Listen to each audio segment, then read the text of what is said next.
Sure. A lot of the time, especially these days, because like what you said, properties are a lot more expensive and rate is high. So you need to bring in a co-borrower or sometimes even the future mother-in-law. So you have Yeah. you have your girlfriend plus your future mother-in-law, you have three people, right? Oh, geez. The bank will look at wherever score is the lowest Yes. and use that FICO score for the file. So Yep. make sure that everybody has good credit. Yes. Please. That's one thing that you need to pay attention to. Yeah. Because sometimes you don't know, like you could have like 800 perfect score on your end, and then Hello, you're listening to Ready, Set, Go Real Estate Investing Podcast, presented by Brandon Elliott. This show will be going over all aspects of real estate investing and is intended to educate, motivate, and prepare you to take action on your first or next real estate investment. For more information, please visit BrandonElliottInvestments.com. Thank you for listening and enjoy. Welcome back, everyone, to Ready, Set, Go Real Estate Investing Podcast. I'm your host, Mr. Brandon Elliott. I'm excited today. We have a special guest in the house that is coming from the East Coast, New York area, actually, which is fun. We were just there a couple weeks ago and had a blast, Jennifer and I. But I'm from the East Coast. I'm from New Jersey originally. So we got our backyard brother that is in the mortgage space, right? Is a mortgage broker. Can really help anybody nationwide, lending purposes. And the last few years, obviously, with the crazy market that we had going up, it was definitely a lending frenzy, right? Like anybody in the lending space was doing very, very well and focusing on a lot of residential new home buyers and so forth, which is amazing. That's great. With the market switching right now, we have a lot of people just sitting on the sidelines, the interest rates going up, jacked up twice higher than they have in the last 20 plus years. And in a short time frame with the recession, with all the crazy stuff on the news, potential war and everything else going on in the world, a lot of people are in fear mode and they're sitting on the sidelines. However, there are real estate investors like us and so many others that are still taking territory, still taking action, and they need Kevin in their lives. So Kevin is going to be able to dive into really show his opinion on the market, the interest rates, whether you should be buying right now or you should be sitting on the sidelines for some better opportunities coming up. But Kev, for anybody out there that doesn't know who you are, where you're from, what you're up to, do you mind just giving that 10,000 foot view of what you're up to these days in the world of real estate and lending? Yeah, of course. First of all, Brandon, thanks for having me. My name is Kevin Ng. I'm a mortgage broker. I'm not a bank. So I work with, at any point in time, probably 12 different banks, right? Yep. Depending on what kind of products my clients are looking for, I can do both residential and commercial, but my business is mostly residential. Like what you were saying earlier, 2020, 21, even the first half of the year, people were just buying everything, right? Because interest rate was still low, especially in New York. There's a lot of money coming in, both domestically and internationally buying, right, in New York. So there's always competitive. And for people who used to live in the city, because of the pandemic, they wanted to expand out. So in the basically all the nearby suburban area, including New Jersey, where you used to live, people were buying properties left and right for entry-level homes. However, started, I would say, around March, April this year, when interest rate really started to go up, like I would say almost like 1% a month, people started taking a step back. And also for all the entry-level buyers who just have enough income to qualify for an entry-level home, I would say in both New York and New Jersey area, you need to spend at least $500,000 to $600K to buy a turnkey entry-level home. Those people, once interest rate goes up a couple of percent, they don't qualify anymore. They don't have enough income anymore. So they're out. So I see a big drop of those buyers. However, look at the flip side, because these people cannot buy anymore. They still have to live somewhere. They cannot sleep on the street. So they have to rent. Yes. Therefore, on the investment side, I see landlords buying, especially multifamily, all the time. These people don't stop. Like I have a repeat client. He has probably bought like 4 or 5 different properties with me already, but he invests in upstate New York, near Poughkeepsie area. And these properties cash flow very well. And also because the market has shifted, now the banks, they still need to make money, right? So they are all coming out with this, what we call debt service product, debt service loans. Mm-hmm. Basically, they don't care about your income. They care about the income of the property, right? As long as it cash flows, the house can pay for itself and you have decent credit, you can give them a decent down payment as little as 20%, which is lower than even conventional investment underwriting if you're buying multifamily. Because most of the time they ask for 25% on the conventional side, the full doc side, right? So yeah, the landlords are still buying, and the rate's actually not that bad. So earlier this week, I locked somebody in for a 30-year conventional primary purchase, 7.375 is what we're looking at, right? So it's in the low sevens. These debt service loans, 7.75. So it's about, close to maybe 0.5% higher, paying 2 points. But back in the days, pre-pandemic, the difference was like a full percent. Like basically, you know what I'm saying? Like for 30 years, you could be paying 6% and you jump over to the debt service side, no income check, at least 7%. Yeah. Right. So the delta has become much smaller. If you're a seasoned investor, if you've been paying attention to the market, now is actually a good time to jump in, given that, you can get solid rent, good tenants, and a good mortgage broker. Yeah. Kev, so you mentioned a couple great things that I want to kind of dive deeper into. So for anybody out there that doesn't know or understand the concept of like the debt service ratio and so forth, can you just dive into that a little bit better so that people can understand that I utilized that on a triplex that I purchased. It was my second property and I didn't understand it at first, but once the lender explained it, it made sense to me. And I was like, oh yeah, it's because my property cash flows very well. It's a less risk for them and it makes sense. So do you mind just diving into that a little bit? Sure. So let's take a step back, right? So let me try to explain why you should even consider this. So because of my background, I'm a real estate investor myself. I've been investing since 2016. I kind of understand the math behind the scene. So for instance, you have a self-employed person who doesn't report enough taxes or doesn't report whatever, right? We always have ways to minimize the amount of tax that we pay, right? Yeah, it's hard to have like your cake and eat it too, guys. Exactly. So, yes. You cannot report no taxes and try to go get a conventional loan for $1 million. It doesn't work that way. Right? I used to try doing that in the beginning, and then I realized, oh crap, I need to really, I can't write off anything this year. Exactly. You have to give yourself a minimum paycheck for you to qualify, right? Yep. So let's say you're in that boat.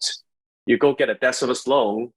Let's say you want to buy something decent. Let's say $300K, right? Debt service loan, you want to buy something for $300K. Let's say $300K is a loan amount, just for easy math, right? So 2 points is what, $6,000, right? And then the rate is 0.5% higher, which, you can do the math yourself, like based on the loan amount, right? Now, we're talking about $6,000 per property and a 0.5 percentage point high interest rate. I don't need to look at your tax returns. I don't care about your pay stubs. As long as in an area with good rents and you have a decent credit score, 680 and above, you get a loan, right? Now, on the flip side, because people ask me this question all the time, hey, I think the rate is high. I don't want to pay points. How much do I need to report on my tax return in order for me to qualify for the same property, right? Under conventional. Under conventional. Yes. Now, you go over the conventional side, you open up a whole different can of worms, right? Because now they want to see the docs, they want to see the books, they want to see everything, and they're going to be sticklers on it. And so that's the difference here. It's low docs versus full docs. Exactly. So on the document side, given that you have everything, right? I need to see your personal tax return. I need to see your business tax return. If I'm in the business for less than 5 years, I need to see 2 years, right? I need to run your credit. I need to look at all your other debt, including your car payment, your credit card, your other mortgages. So when all is said and done, I would say at a minimum, because everyone has some form of debt, right? Everybody has a car, everybody has a credit card, right?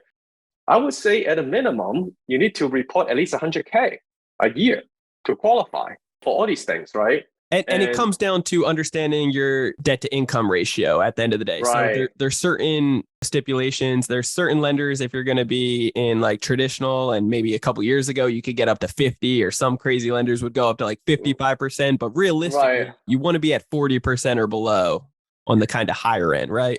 Yeah, exactly. So in terms of DTI, you want to be below 45, right? So that I think that's the number. That's a safe number. Like certain lenders allows you to push the envelope, depending on the program, and go up to like 52, 53. Sure, but you want to stay away from those numbers for yourself, right? And, those are more the outliers. Those are more the outliers, right? Because people would come to me, because I'm a broker, so by default, I should have creative solutions. Yes. So people come to me and say, "Hey, do you have like no docs loan? that can lend at like 80% for primary at like 3% interest rate. And I'll be like, well, I may be able to find things out there, but those are more the exceptions, right? Yeah, Those are it's like a needle in a haystack. Exactly. I don't want to say that it doesn't exist, but you're looking for the unicorn. Yeah. Right. You cannot do business relying on unicorn. It's going to collapse. Yep. Right. Yeah. So when you report that much taxes, the 100K, I would say if you report that much income, like 100K, I would say at a minimum, you're paying 20 grand, 25 grand, 30 grand a year in taxes. Right. When you have that much income, right, depending on how good your CPA is. Yeah. So if you're a seasoned landlord or investors, you kind of know why a debt service program is very advantageous. Number one, psychologically, it doesn't drive you crazy. Yeah. Right. It's very minimum documents that you need to turn in. So they're judging more of the property itself and the location and that asset class versus everything that the conventional is looking at. So many docs. Absolutely. And also these debt service programs. So usually debt service programs are for proper bona fide commercial investment, like you're buying a warehouse or an office or building, stuff like that, right? Correct. So however, for single family rental, they also have debt service programs available. And the ratio they're looking for is 1.1, 110% or above, which is very low. Because for like a proper commercial investment, let's say you want to go buy 10 unit or 18 unit building somewhere, right? They want at least 1.25, if not 1.3 minimum. So 1.1 is very low. So meaning that, let's say you want your PD payment is $1,000, as long as you can collect 1,100, you get the loan. Isn't that crazy? Which is very easy to qualify. It's freebies, it's very easy to get into those programs. If you do not qualify for those programs, that is not an investment property. You're betting on appreciation only. Right. And that's not the way to go. So I was joking with some of my investor friends that, look, the bank won't let you fail. Yeah. Right. Exactly. The bank won't let you fail. Like they are going to do the math for you. Yeah. Even if you don't have a lease in place, they'll do the market rent. They'll do an appraisal, look at the market rent. So it's actually pretty safe. And on a high level, if I want to like put out an ad, I would say get a loan with no income. Yeah. Well, that means I don't need your income. I need the income of the property. But it's true. I don't have to check tax returns and pay stubs and stuff like that. Yep, that's so good. Talk to me when it comes down to overall the Fed increasing the rates right now. What are your thoughts on that? I used to work in an investment bank. Yeah. So I was in IT for 25 years, but for most of those years, I was in a bank. So I pay attention to, CNBC, listen to Bloomberg Radio, and I read the Wall Street Journal on a daily basis, right? Just about, I would say 2 months ago, a lot of the major banks, I don't want to name names, but a lot of the major investment banks on Wall Street were saying that, oh, don't worry about it. We'll have a soft landing. The market's going to be fine. The Fed will do the right thing. Now, about 2 weeks ago, all of a sudden, everyone is saying that a hard landing is coming. It's going to be the longest recession ever. The Fed is losing control of the market. Basically, everything is going down the drain. Mm-hmm. So my conclusion is nobody knows for sure. Yeah. However, if what they're saying is true, given that all the pundits, what they're saying is that we'll have a major recession, there's no way interest rate can sustain at 7, 8, 9%. No way. Correct. Yeah. You'll definitely go back down. I know at least that much, right? Yeah. So for the first-time home buyers or for people who are just getting into the market, who just experienced 2020, 21, they're like, oh my God, interest rate is more than double. I'm going to rent for the rest of my life. It's game over for home ownership, right? Yeah.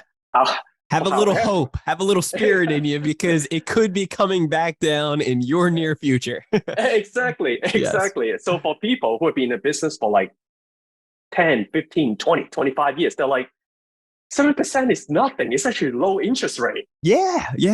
See, I got frustrated at a lot of people when the interest rates start going up and they start freaking out. It's like, all right, guys, when it went to 5%, everybody's, pulling out their hair like, oh, no, and I'm just cracking up because we've had the lowest interest rates in history for the last, 10, 15 years at this point. And it's crazy. But I do understand the flip side to that, right? Just like you were mentioned earlier, the people that were just qualifying, that were just making it, now they're getting kicked out of the game. They're out of the game, really. They can't purchase anything, so they're forced to rent. However, there's still a lot of opportunity out there. Yes, as it goes up, it's a little frustrating because every point, especially out in California or certain other areas, we're locking in rates today on a remodel. It was going to be a flip because of the market. We're turning it into a short-term rental. Oh, short-term rental. Yep. And because of that, it's just one of those things that, we're going to pay a premium because it's all $1 million plus out here. So every $1 million, it's an interest rate point. That's an extra 1,000 plus. So it does add up per month. But if you can still make it work, understand that in the near future, I think they're predicting sometime in the beginning of this year and into the spring, it's going to start dropping significantly again, right? Yeah, because I have a lot of different clients in different fields. A lot of them are business owners. Yep. And I have people in the restaurant business, in the retail business. They see these things much sooner than a lot of people because they are basically on the street, right? They feel the pulse of the market. Yep. I got this guy, he's in the food industry. He said that basically between early September to now, business dropped 10 to 15%. He can see that coming for sure. Yeah. People are feeling the pain in their pocketbook. Yeah. Are you keeping a pulse on the bonds and obviously how that fluctuates the overall interest rates on a daily basis? So I try not to go crazy over the 10-year yield and, mortgage-backed securities and stuff like that, right? Because, they're somewhat related, but not exactly attached. Especially the 10-year yield. A lot of people are like, oh, the 10 years over 4, what's going on right now? Or it dropped back below 4, what's going on? On my end, the rate could be exactly the same. They're somewhat related, but they're not exactly tied to each other 100%. Okay. Mortgage-backed securities, yes. MBS, if you look at that number, it's completely tied to the rate, very closely related, but not the 10-year yield. And sometimes these banks, they're smart. They preemptively increase the rate. So let's say the Fed is going to increase the rate by 0.75 in, let's say, November, right? The rate's already higher on my end, like on the bank side. They have to preemptively add it in. So by the time the Feds actually increase the rate, my rate actually may be lower or the same. It's interesting. It depends on what the banks are doing. What I see right now, some of the banks, especially retail banks, they're lending on portfolio loans, meaning they are not using Fannie and Freddie money. They're lending their own money. The rates are attractive. They're usually ARMs, but those are limited because they only have so much cash that they can lend. Sure. So we will see how long those programs will last. What are your thoughts on ARMs versus adjustable rates versus fixed in rates? I would say it depends on your risk tolerance and how closely you follow the market, right? Like if you know the market pretty well, if you've been in the market for some time and you're actively buying, I would say go for ARM product. Go for 7-1 ARM, 10-1 ARM, and you have a very high chance of refining yourself out in a year or two. Yeah. Now, what I used to be very fixed on, I needed a fixed 30-year or, I needed to fix something because I don't like the idea of being on the other end of that if time runs up and then I'm forced to, do a cash out refi or whatever it is or readjust the rates because what if it's up or, whatever it may be. However, what I've realized is the odds of somebody actually keeping their loan that long, unless it's like their primary residence. But even with that being said, most people are taking advantage of the capital that is the equity or overall selling it, refinance, getting a lower rate, just like you were mentioning. And what we are in agreement on is like in the near future, in the next 2 to 5, 7 years, right? Like adjustable ARMs. Yep. The rates will drop down. So then if that's the case, then you would want to do another refi to be able to lock in a better rate, right? Save yourself some money. Yep, absolutely. I would say that's a pretty good strategy. Yeah. So it really depends on you. It depends on the investor. It depends on the individual that is getting these rates. However, really think to yourself that most likely there's a huge chance that you're going to want to do something with this mortgage again in the near future. Yeah. So because I switched from a corporate W-2 job to being self-employed in 2019. Sure. So I have this perspective, right? It also depends on what will happen to you income-wise in the near future, right? So let's say right now you have a super good W-2 job and you think that you're going to become an entrepreneur and start your own business, right? Then I would just go and get a 30-year fixed. Yep. Because you don't know what the trajectory looks like for Yeah. sure in the next few years, right? So Yeah, it that's all good. depends. Yeah, it depends on so many factors. So really know Right. yourself, know your roles, your Exactly. job, all these other things that has a big part to play. But Right. also identify that there could be, the longer you wait, the more appreciation you're going to get. I don't care what market, like even if it dips down, Right. if you hang on to it, it will go back up. Yeah, like I doubt that, especially in New York, I seriously doubt that there will be even a dip. It might go sideways for a little bit. But Sure. there's no inventory. Yeah. There's zero inventory. And right? People tell me, yep. Yeah, that's the thing. I wanted to kind of transition into that. The low inventory, the supply and demand, that's what it really comes down to. A lot of people that want to get into real estate, they don't have the opportunity anymore because of the rates and the inflation and job loss, whatever it may be. So they're getting kicked out. However, there's still a huge shortage in the supply that we have, although inventory is starting to stack up a little bit because nobody's buying right now except investors. So what are your take and what are your thoughts on that?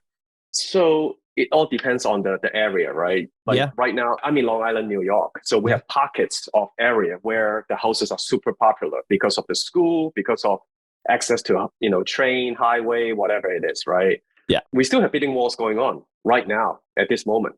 We still have bidding wars going on. There's still people want to buy, right? People with a lot of savings, they may not need to borrow as much. Yeah. I'm not talking about people who can only put down 5% down payment. These are people like 30, 40, 50% down payment. Sure. If they're not cash buyers. Yeah, right? they can pay cash. Yeah.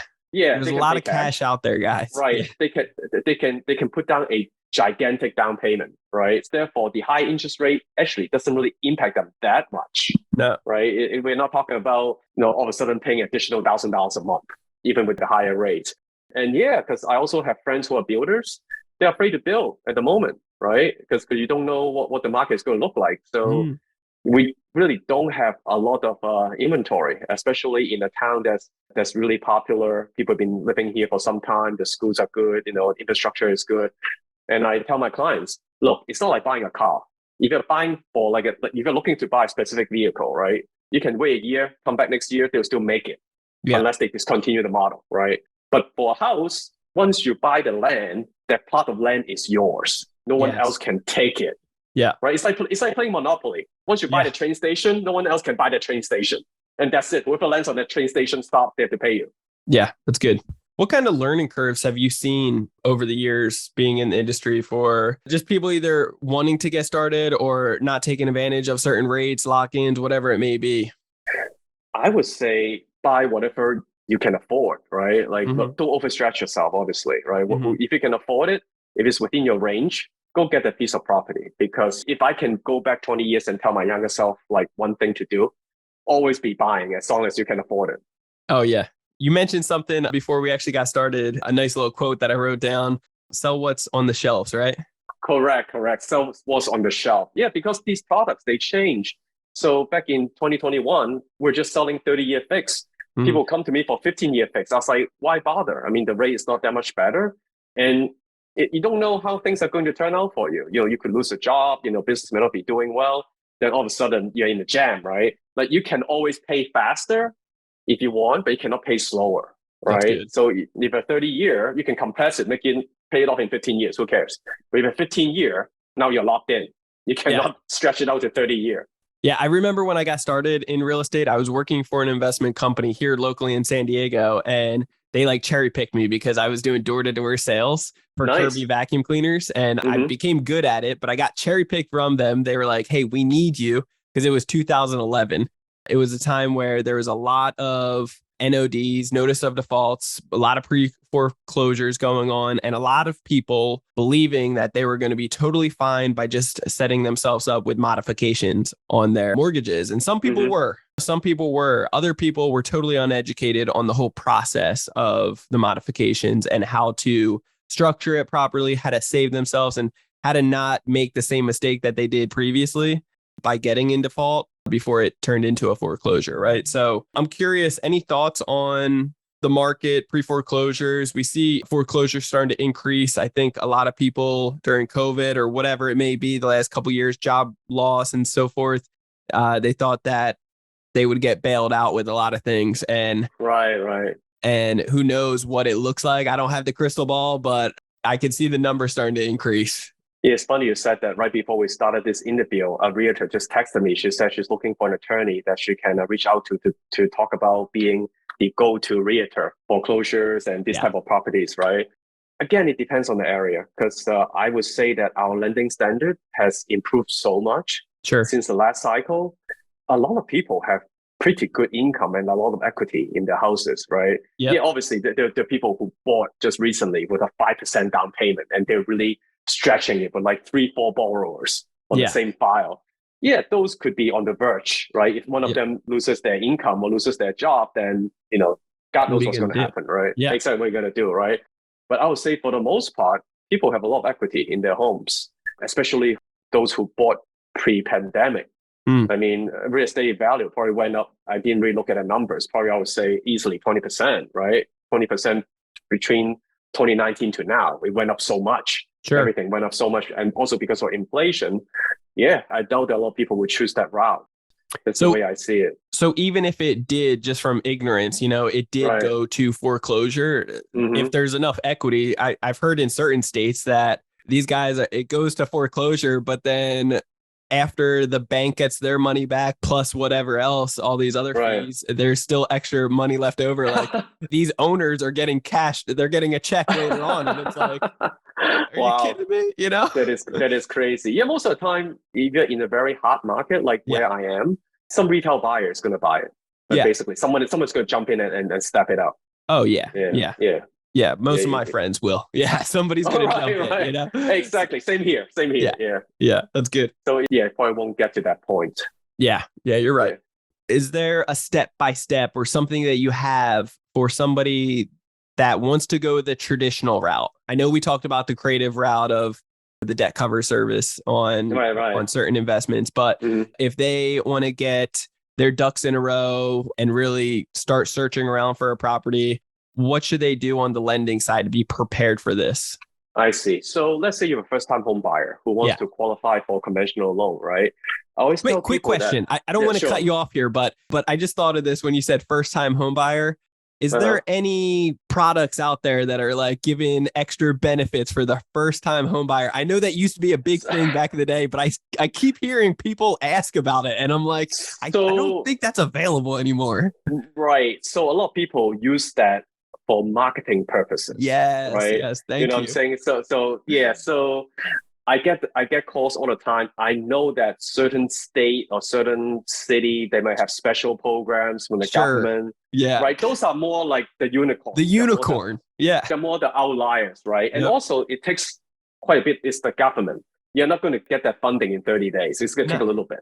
Yeah. Right. So in a hot market, in a seller's market, forget that. No seller is going to wait 60 or 90 days. Please forget that, everyone. Please forget that, because I keep hearing this like from, and it's just the lack of knowledge behind it. It's something that they heard 5-10 years ago, and then they're still holding on to it, or they're getting hit with the marketing, I guess. Yes, exactly. Because everybody uses that as like a soundbite, right? It's like, hey, we have first-time home buyers program, blah, blah, blah, right? It's a clickbait. Stay away from that. It's a clickbait. It doesn't make a difference, right? Like most of the time for these banks, they don't care. Yes. What they care are three things. Number one, you got to have good income. Okay. Right? So depending on how much you want to buy, obviously you need more income to sustain it. If you have a W-2 job, meaning that you work for somebody, you work for a corporation, and you make good income, awesome. You're super easy to qualify. Yes. If you make overtime income or bonuses, make sure you at least stick to that job for a couple of years, because it might be questionable when the time comes to use the bonus amount to qualify as your income, right? Let's say you never received bonus before. All of a sudden you start a new job and 50% of the income is coming from the bonus. Very questionable. You may not be able to qualify you, right? So number one, income. If you're self-employed, like what we touched on earlier, make sure you report enough income. Yeah. So that's one of the things that I tell my friends who are self-employed is like, hey, look, it's year 2022 right now. We're in October. Looking at your tax returns, you don't qualify, but hey, next year is only a few months away. So do what you need to do. Yeah. Do what you need to do. Write the right amount. Don't write off everything. You might need to pay extra in taxes.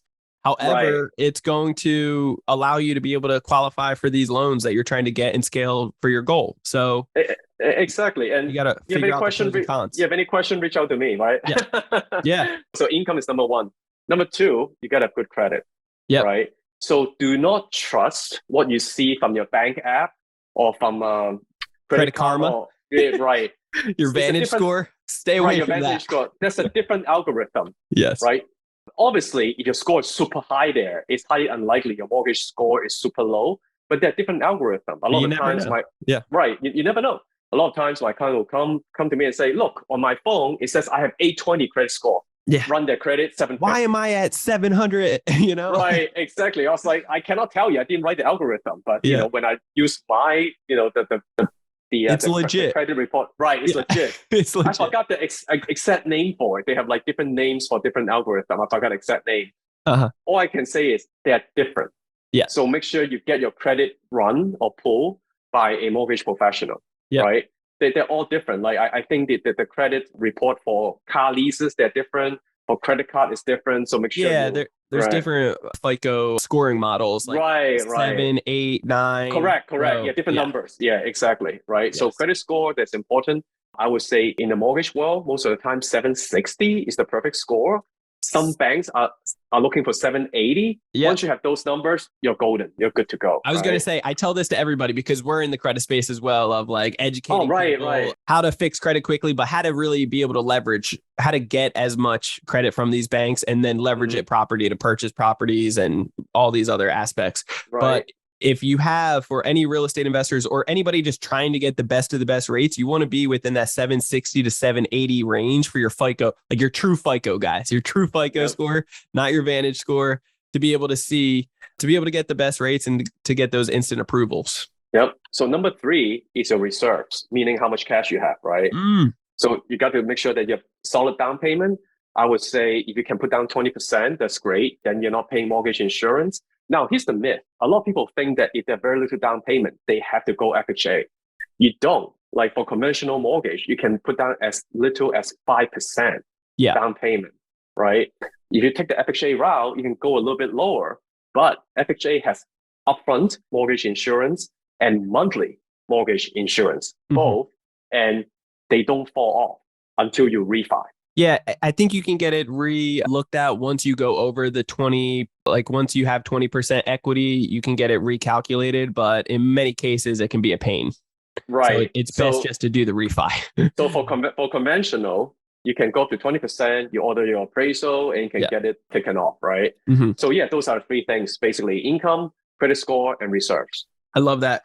Now, when it comes down to reserves, how long do you typically need? I know you're a broker. You've seen it all over nationwide. Is it normally just the 6 months or is it 12 months of all of your expenses plus the new mortgage that you're going to have, those for about 6 months long? So it depends on the product, right? Yes. So I would say most of the time they're looking for 3 to 6 months. 3 to 6. Okay. 3 to 6, depending on the bank, right? Yep. I'll say 6 is a pretty good number to use. Yes. And 6 months of reserves of all your mortgages. Yes. So if you have been doing this for some, if you're a real estate investor like me and you got a ton of properties and you just got to do the math on every single one of like the total mortgage, interest, taxes, and they want to see 6 months for every single asset that you have, plus your expenses, so all of these things are going to be calculated to see what your total nut is going to be basically. And that needs to be covered. Right. Absolutely. So so those are things to pay attention to. Is there any lenders that you've seen that request like 12 months for reserves? Not on the conventional side. On the debt service side, yes, especially cash out, I have seen 18 or even higher. Wow. 18 months? 18, yeah. Wow.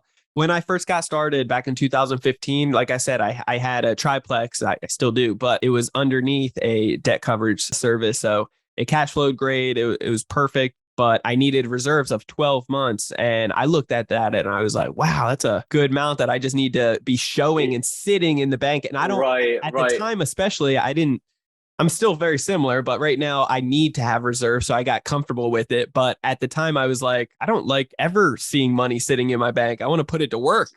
So to be fully transparent, it's not just cash. Your 401k account also counts. Your retirement funds is also part of reserve. Even your stocks and bonds, but they don't count 100% depending on what it is. Yes. Most of the time, I think they only count 75% or even 50%. depending on what it is. Because and it can fluctuate. Yeah. Exactly. I had a client once came to me, he was like, I got 100 grand in Bitcoin. Does that count? I was like, no, sorry. They don't count that yet. Because that can go down like 80% in a day. Yeah. If you want it to count, by all means, liquidate it right now. Right. Put it in your bank account. Yeah. Exactly. Yeah. Unfortunately, we don't start counting Bitcoin just yet. Yeah. And rightfully so, because it dropped down pretty seriously. So yeah, it fluctuates too much. It's just too unpredictable at the moment. Yeah. In the future, by all means. Yeah. Cool, man. So income, credit. So focus on your income, whether it's W-2 or self-employed. Just if it's self-employed, really make sure that you have all your ducks in a row, because when it comes down to it, and I really highly encourage people to get organized in the beginning. They're going to want to see at least 2 to 3 months of pay statements, pay stubs. They're going to want to see your bank account statements. They want to see the reserves. They want to make sure that your credit score is on point and nothing derogatory in the last year or so. All these things are very, very crucial to be able to set yourself up for success. And there's nothing worse, in my opinion, than to constantly dealing with a loan originator or somebody that they don't have the expertise yet. So then they're just sending things to underwriting, and then underwriting constantly comes back like every other day with a dozen things that you just got to keep shooting over. So it's best to have everything prepared and prepped prior so that you can send it over and have minimum things coming back from the underwriting. I want to add one more thing to what I just said that a lot of people don't pay attention to, right? Sure. A lot of the time, especially these days, because like what you said, properties are a lot more expensive and rate is high. So you need to bring in a co-borrower or sometimes even the future mother-in-law. So you have you have your girlfriend plus your future mother-in-law, you have 3 people, right? Oh, geez. The bank will look at wherever score is the lowest and use that FICO score for the file. So make sure that everybody has good credit. Yes, please. That's one thing that you need to pay attention to. Yeah. Sometimes you don't know, like you could have like 800 perfect score on your end, and then your better half spend all the money shopping, whatever, and she has 680, then it's gonna ruin your file. Yeah, or vice versa. So it's like I see it all the time, and they don't know. They're like, "Well, I have 800, and then we're gonna be great." And then you have your co-borrower on there, and you didn't even think to ask these tough questions. Right. Yeah, so that's good. It happens a lot, actually. Oh, it does. I believe it. I've heard of. I've heard a lot of people. And what is frustrating being in the credit space and education overall, I've noticed a lot of people not preparing for this aspect of it with the credit, like one of these main pillars that you're talking about here, until it's too late. Mm-hmm. Like they're in the middle of underwriting, or they're in the middle, and they're in a 500 FICO score and they're about to get their credit pulled, and they're like, how can anybody work with that? You need to prepare yourself like properly first, so that you can have all your ducks in a row. So focus on your credit, focus on your income and how you're going to justify, getting this product and getting these loans, and figure out which product you're going to have to go with, the arsenal of different options that you have because of how you position yourself, really. Yeah, because the psychology of buying a house, usually when people go buy a house, naturally, they think of the realtor first, right? Yeah. And so they'll always go to a realtor. They're not going to go to a credit repair person or go to a mortgage person. Yeah. But in reality, they should have done that first. If anything, they should have prepared themselves financially. Yes. And you should get pre-approved first. And you should don't go to one of those lenders. I hope my father-in-law doesn't see this. He'll get upset. But the other day, he's been wanting to get a property. We've been encouraging him the last couple of years. And then, now he's got the fire under his butt. He wants to do it now. And we told him, you got to go get pre-approved first. And so he went to I think he went to like Bank of America or some damn lender and just did like a little basic BS one that, you need a pre-approval letter. Here you go. And that's not legit. It's not. You can go to a website and get one. Yeah, basically. You can. And that's frustrating because now you're submitting offers. You're going to have the documentation needed to submit the offer. However, you really don't know what you qualify for. You really don't know what your safe point is, what your threshold is, and you're getting a little bit more risky out there. Plus, you're not prepared first. What if you get that offer accepted? Now you got to start running around like your head cut off, trying to get all your documents together because the lender's going to be putting the pressure on you. Yeah, you got to protect your deposit. You can lose a deposit. Yeah. So you want to be smart about that stuff. Be intentional. Get your stuff prepared first. then get your pre-approval, get like a legit pre-approval that they see all your documents, and then talk to your realtor to start getting out there and finding your deals. Absolutely. I would say if you're buying a house, let's say 6 months from now, you should start the process now. Get pre-approved, get an idea, what kind of numbers you're going to be dealing with. Your monthly payment, it's not about the rate. It's about how much you can afford on a monthly basis. Yes. And the monthly, okay, so the rate too, not to go on a rant, but like there's another thing that drives me crazy is like the rate fluctuates each and every day. Like, and there's nothing you can do about that, right? Like depends on when you jump in and lock it in. It is what it is, right? So you can keep a pulse on it, keep an eye on the bonds and how things are going to see where and when you want to lock in your rates. But I always encourage the origination fee. The origination fee is what changes between all these different banks. So that's something that you're going to want to pay attention to because closing cost. Yeah, the closing cost behind it. The closing cost in general. Yeah, closing cost. Yep. Yeah, so people would come to me and say, "Oh, I got this bank. They are like so cheap. They're still giving me 5%." I was like, "Let me see the fee sheet. let me see the loan estimate. I wonder if they're charging you like 2 points behind the scene. A lot of the times they hide it. They try to bury it. You don't really see it. Oh yeah.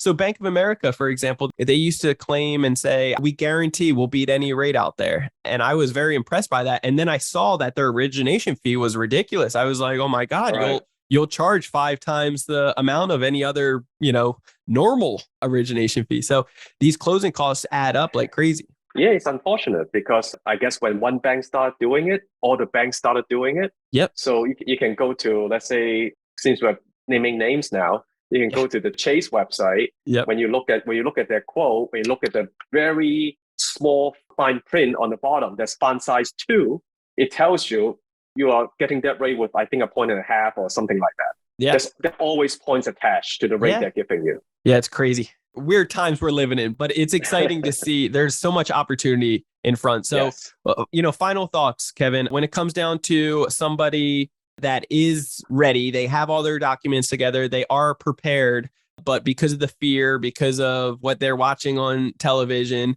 they're kind of sitting back on the sidelines. They want to get started into real estate investing. They want some cash flow. They see some good properties, but they're just not pulling the trigger.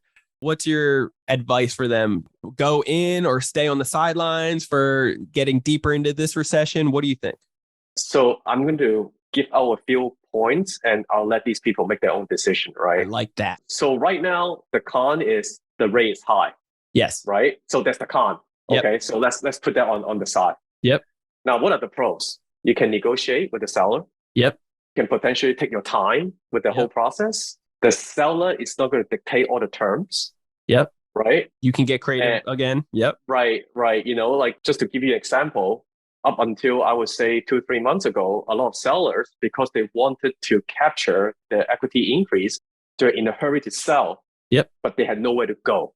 Yeah. So then we're asking to stay in the house for an extra 1 week, 2 weeks, 3 weeks. And I would tell my clients, especially if they're buying it as a primary, look, all of a sudden you're a landlord. You're not you're not living in that house anymore. Yep. I'm not an attorney, but if something happens, they can sue you. You're responsible. Also, your insurance is different. Yeah. There are all these consequences that people don't think of, right? You don't have to worry about that anymore. Like, I doubt that sellers are asking for that right now, at least not that often, right? Well, they're not going to have that power anymore because the leverage. The leverage. Yeah. There's not 20 offers on the table anymore. Exactly. Like most of the time you have maybe 2 or 3 offers, unless for some exception, most of the time, your offers are getting looked at like pretty seriously because there are not too many out there, right? Yep. And also rent is going up and up. Rent is going up so quickly. It's ridiculous. Yeah. So you have to do your calculation. If you're still cash flowing, you're bringing good cash flow. So what? Like if the rate is high, marry the house and days the rate. I like that. That's the saying that they have in the market right now. Yeah. Because the rate is not be permanent. Even though it says 30-year fix, most people only stay in their houses for less than 7 years. That's good. Yeah, that's good. I love it, Kev. Well, I appreciate you so much for jumping on today and giving all your feedback. It was great knowledge. I know a lot of people took a bunch of notes just like I did. How can people get a hold of you to connect? Well, you can reach out to me via Facebook, Instagram, or LinkedIn. There are a lot of Kevin Ings out there. Is there? That's a funny thing. A client of mine trying to give me a 5-star review on Google. She gave it to a different Kevin Ing who works at TD Bank, who also does mortgage in Long Island. That's hilarious. So I am a Kevin Ng who works for Evolution Mortgage, and I'm in New York.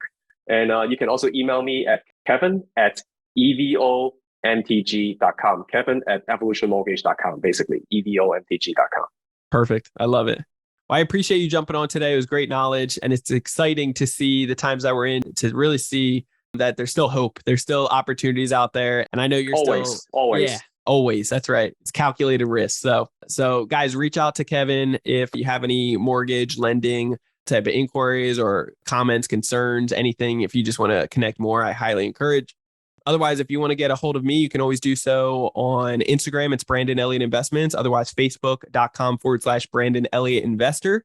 If you are looking to get really, truly educated on everything that we got going on in our mastermind for Credit Counsel Elite, check out creditcounselelite.com. That's www.creditcounselelite.com. We have a live webinar on there that you can watch. It's about an hour long. It will really show you all of the possibilities of credit and how to be able to flip the script on the banks, how to fix credit very quickly, but treat this credit space and understanding behind it just like it's real life monopoly, right? And how to be able to become the bank sooner than later, fixing credit quickly, how to be able to get massive lines of credit, several 6 figures, even 7 figures in funding, and then be able to leverage it into real estate or anything that you're passionate about. That if money was ever the issue, let's eliminate that by getting 0% interest credit. We teach travel hacking as well, so all that fun stuff in between. But we will catch you on the very next episode next week. Make sure you hit that subscribe button so you got the newest notification every single Monday when the new episode drops, and then leave that 5-star review if you found value in this. Love you guys all so much. We will catch you on the next one. Till next time, God bless. Kevin, appreciate you as always. Talk soon. Thank you, Brandon. This has been another episode of Ready, Set, Go Real Estate Investing Podcast, brought to you by Brandon Elliott. For more information, please visit BrandonElliottInvestments.com. Also, please don't forget to like, share, and leave a comment below. Thanks again for joining. Until next time, God bless.